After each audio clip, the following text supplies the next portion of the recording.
This is Story Recapped. Today I'm going to explain a dark comedy film called Death Becomes Her. Spoilers ahead, watch out and take care. In 1978, the musical Songbird, starring Madeline Ashton, is playing on Broadway. Beneath the marquee, people walk out of the theater with harsh comments from Madeline and her narcissistic musical.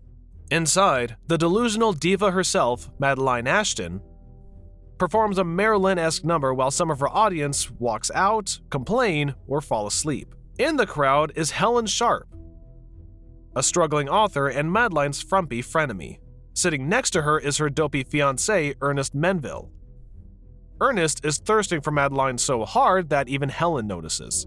After the show, Helen and Ernest visit Madeline in her dressing room. Helen and Madeline hate each other under their fake enthusiasm. On the other hand, Ernest acts like a preteen with a crush in front of his fiancée. Madeline is just as delighted to meet Ernest, who happens to be a renowned plastic surgeon. While Ernest is performing surgery, he finds Madeline waiting for him outside the operating room. Later, at Helen's apartment, Ernest explains to an angry Helen that he and Madeline were just out to eat dinner. Helen then reveals to Ernest that she had planned for him to meet Madeline.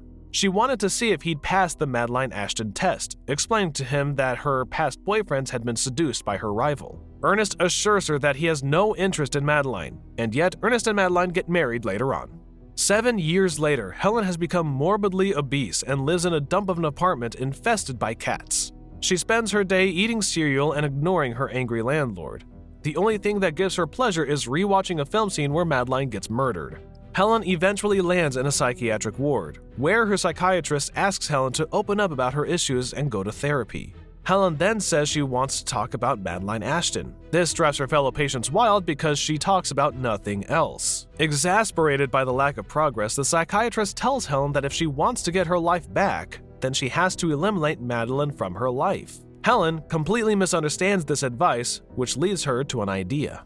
Another 7 years pass. Madeline receives an invitation to attend Helen's book party. By this time, the actress's best years are behind her. On the other hand, Ernest has developed a bad drinking habit and is seen passed out on the floor. With their looks and careers down the drain, they become completely resentful of each other. Ernest later arrives at his new job as a reconstructive mortician. Meanwhile, Madeline visits her plastic surgeon's office so she can look good for Helen's party. When she gets agitated that their services aren't drastic enough to revive her looks, her doctor gives her a business card for a mysterious Lysel van Roomen. Madeline dismisses his advice and tears up the business card. At the book launch, Madeline and Ernest are shocked to see Helen's dramatic transformation. She somehow managed to turn herself into a seductive, youthful vixen. Helen tries to convince Madeline that she doesn't blame her for Ernest leaving her, but later, Helen tells Ernest that she blames Madeline instead, which Madeline overhears. Back at their home, Ernest takes a picture of him and Helen out of his drawer and looks at it fondly. He then sees Madeline all dressed up and headed for the door. Later that night, Madeline pays a visit to her younger lover. She quickly finds out that he's been cheating on her with a younger, hotter woman. He then tells her that people find them ridiculous together, that she needs to find someone her age. Madeline is infuriated by this rejection. While driving, she appears to glance at herself in the rearview mirror. Madeline is so shocked by her monstrous reflection that she stops in the middle of the road, nearly crashing with another car. She then empties the contents of her bag so she can dry her tears and fix her face. It's there that she spots Lysel van Roomen's torn-up business card. Later that evening, Madeline arrives at Lysel's mansion. To her surprise, Lysel's butler says that Lysel's been expecting her visit. When Madeline finally meets Lysel van Roomen, she sees that she's a woman of otherworldly beauty.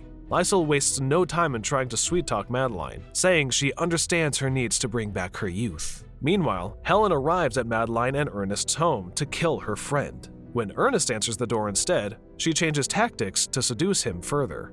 Back at the Von Roomen mansion, Lysel presents Madeline with a mystical elixir. She promises that it can defy the natural law and stop the aging process as it did for her. To further entice Madeline, Lysel reveals that she's 71 years old. Intrigued, Madeline asks for the price. When she sees an astronomical amount on a piece of paper, Madeline refuses to take her offer. Lysel does not take no for an answer. As her last resort, she gives Madeline a sample. She pricks her potential client's finger and drops a small amount of the elixir on the wound. Not only does the wound heal in seconds, but the skin on Madeline's wrinkled hand becomes taut and supple again. Madeline is finally sold. With this, Lysel tells her that she can enjoy 10 years of unchanged beauty. After that, the actress must hide from the public, just like Lysel's other famous clients.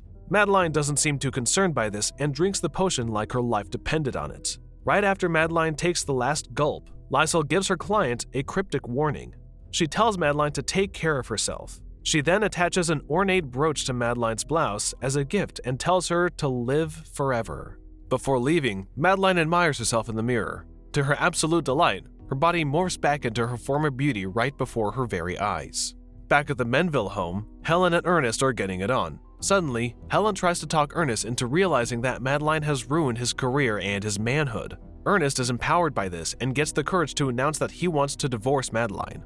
Helen, however, has other plans and lets him in on her elaborate scheme. In her plot, Ernest poisons all the drinking glasses in their house. When Helen invites herself to dinner, Madeline will drink out of one of the poisoned glasses. While she's unconscious, Helen and Ernest will take her out to Mulholland Drive, where they'll place her in a car, doused with alcohol, and send her crashing off the cliff. She'll die in a fiery car crash and they'll make it look like an unfortunate case of drunk driving. Ernest isn't keen on the idea of murdering his wife. Helen then tells him that Madeline is the one killing him. By killing her, they can start their lives all over again. Ernest eventually agrees to conspire with Helen, justifying their scheme in the name of self-defense. When the new and improved Madeline arrives home, an emboldened Ernest confronts her. They have a vicious spat. He calls her out on being cheap, and she fires back that he's flaccid. When Madeline pushes her husband to the peak of anger, Ernest strangles his wife at the top of the stairs. When he realizes what he's doing, he lets go of her neck, which leaves Madeline teetering on the edge of the top step. As Ernest is about to save her, Madeline lets out one last insult. Ernest gives her a slight push that sends Madeline down the long flight of stairs, breaking her neck and everything else. When Ernest sees his wife looking like a mangled rag doll at the foot of the stairs, he is elated and rushes to the phone to tell Helen the fantastic news. Helen isn't exactly happy that Ernest ruined their whole plan. Ernest doesn't care at this point because he's finally free from Madeline. While Helen coaches Ernest on presenting their alibis, Madeline's twisted corpse slowly rises and starts staggering towards him. Like nothing happened, she goes back to criticizing her husband with her head on backwards. Ernest is horrified. When Madeline realizes that she can see her butt, she has a similar meltdown and snaps her head back into place. Ernest rushes Madeline to the hospital. While Madeline is being examined, the doctor discovers that her neck is badly broken, and he can't hear a heartbeat. Ernest's worst suspicions are confirmed. Madeline is dead. With the doctor practically running out of the room in fear, Ernest finally tells Madeline that she's in violation of every natural law. He immediately runs out to get the doctor. When it dawns on Madeline that this is what the potion does, she faints. Meanwhile, Ernest's search for the doctor fails when he finds him dead from shock. Upon returning to the doctor's office, he's told that his wife has been transferred to the morgue. On the way to the morgue, he encounters floating nuns. He eventually finds Madeline inside of a body bag and frees her. Madeline is freaking out from being trapped in a morgue. Meanwhile, Ernest realizes that his wife is the first person in humanity to have life after death. Strangely, Ernest has an optimistic view of all that's happening so far. He sees it as a challenge and an omen that he and Madeline were meant to be together. Revitalized, Ernest takes Madeline back to their home. Meanwhile, Helen is still convinced that Madeline is dead and is dumbfounded by what she's spying on. Like a Hollywood version of Dr. Jekyll, Ernest meticulously fixes his wife back to the glorious monster she once was. In the middle of this, Helen decides to confront Ernest and demands to see Madeline's corpse. Madeline overhears them arguing about their attempt to murder her. Like any good diva, she makes a dramatic entrance. Ernest follows his wife and realizes she's taken the shotgun. Madeline then shoots Helen in the stomach. Helen is blown out of the house and lands in the fountain. Pleased by what she's done, Madeline then convinces Ernest to bury Helen or risk finding popularity in prison. Helen rises from the fountain to Ernest and Madeline's horror with a big, gaping hole in her stomach. Madeline and Helen quickly realize that they had both gone to Lysol to take her supernatural elixir. The two frenemies from hell start insulting the living daylights out of each other. Meanwhile, Ernest calls it a day and lets the two women duke it out with shovels. Helen wants Madeline to admit that she'd been stealing her boyfriends to hurt her on purpose. Madeline admits that she only did it because Helen thought she was cheap. When Helen and Madeline find the heart in their lifeless bodies to forgive each other, they finally return to being best friends. Later, Madeline and Helen find Ernest as he's getting ready to pack up his stuff and leave. Unfortunately for him, the girls won't let him get away without their touch-ups. Soon, they realize that their bodies would chip and fall apart without Ernest. So, they do what they do best: scheme. They try to seduce Ernest to stay with them, but Ernest is persistent about being his own man again. Undeterred, they try the old drug cocktail trick. Admirably, Ernest refuses. With no other resort, they hit him over the head with a vase. When Ernest regains consciousness, he finds himself in an underground pool where Liesl is preparing herself. On that day, she's hosting a grand spring party for her clients.